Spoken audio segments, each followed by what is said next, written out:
நேயர்களுக்கு வணக்கம். அரசனாகும் யோகம் என்ற தலைப்பிலே இந்த வீடியோவிலே பேசுகிறேன்.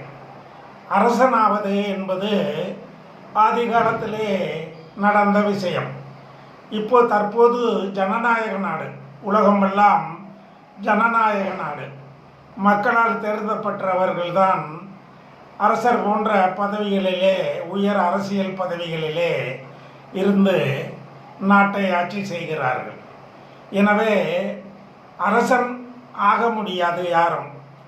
அவ்வாறான உயர்ந்த ஒரு நிலையை மிக சாதாரணமான ஒரு ஜாதகரும் பெற முடியும் என்பதை கருத்தில் கொண்டுதான் இவ்வாறு சொல்லப்பட்டிருக்கிறது.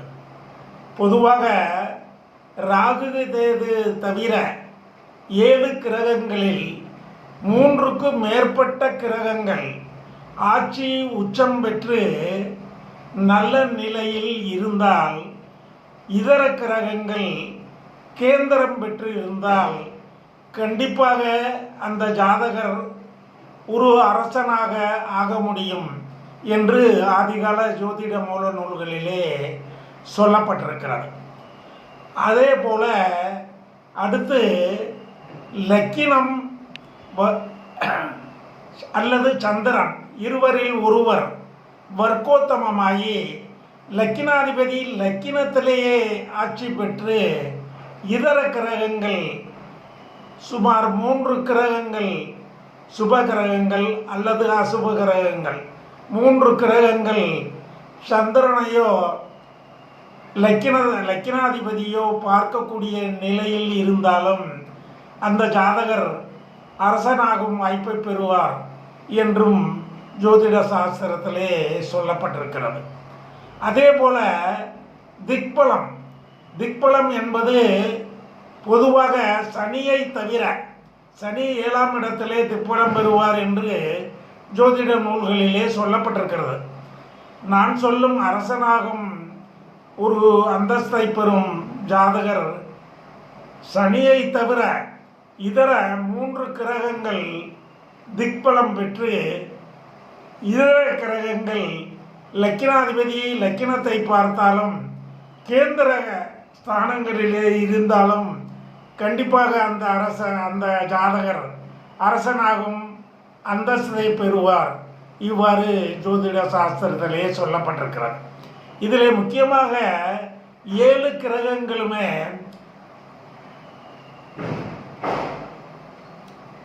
சூரியன் சந்திரனுக்கு மறைவு ஸ்தானம் இல்லை. பொதுவாக 6, 8, 12 இந்த 7 கிரகங்களும் இருக்கக்கூடாது. அவர்களுடைய பார்வையையும் பெறக்கூடாத ஒரு அமைப்பை ஜாதகம் பெற வேண்டும். அதன்படி இருக்கக்கூடிய ஜாதகத்திலே லக்கினாதிபதியும் சந்திரனும் பலம் பெற்று 3 கிரகங்களுக்கு மேல் லக்கினத்தையோ அல்லது சந்திரனையோ பார்க்கும் நிலை ஏற்பட்டாலும் இவ்வாறான அரசனாகும் யோகம் அந்த ஜாதகருக்கு கிடைக்கும் என்று ஜோதிட சாஸ்திரத்திலே சொல்லப்பட்டிருக்கிறது. இது தவிர வர்க்கோத்தமம் என்பது உங்களுக்கு தெரியும். ராசி சக்கரத்திலே இருக்கக்கூடிய கிரகம் அதே இடத்தில் நவாம்சத்தில் இருந்தால் அது வர்க்கோத்தமம் என்று சொல்லப்பட்டிருக்கிறது. அதே போல் நவாம்சமும் சீராக அமைய வேண்டும். நவாம்சமும் அந்த ஜாதகருக்கு இது போன்ற ஒரு நிலையை தர வேண்டும். 7 கிரகங்கள் 3 கிரகங்களுக்கு குறையாமல் ஆட்சி உச்சம் பெற்றிருக்க வேண்டும். இதர கிரகங்கள் 4, 7, 10 ஆகிய கேந்திர ஸ்தானங்களிலே அமைய வேண்டும். இவ்வாறான நிலையை நவாம்சமும் பெற வேண்டும்.